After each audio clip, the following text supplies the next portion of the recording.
Hello, this is FlippedHarber for Physics, and in this video we're going to talk about practice problems on page 93, numbers 5 through 8.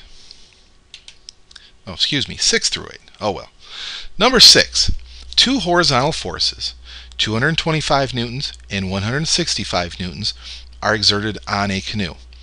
If these forces are applied in the same direction, find the net horizontal force on the canoe. Now, net force just means that we're going to add up these two forces.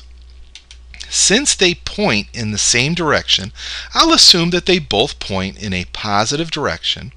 So when I add them up, it's a positive 225 plus 165, which gives me 390 newtons. Now, forces are vector quantities, so I need to give some sort of direction.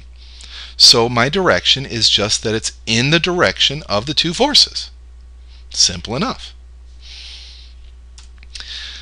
The next problem, if the same two forces as in the previous problem are exerted in opposite directions, what is the net horizontal force on the canoe?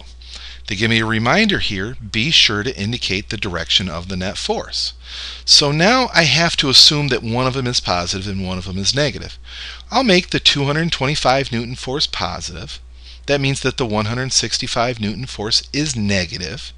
So when I add them up, I get a 60 Newton force in the direction of the 225 Newton force. The bigger force always wins.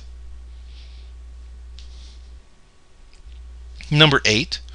Three confused sleigh dogs are trying to pull a sled across the Alaskan snow. Alutia pulls east with a force of 35 newtons. Seward, whatever, also pulls east but with a force of 42 newtons. So those two dogs are working together. And big Kodiak pulls west with a force of 53 newtons. The question is, what is the net force on the sled? Well, I'm going to assume that east is positive, west is negative, because that's how we typically do it. East is positive, west is negative.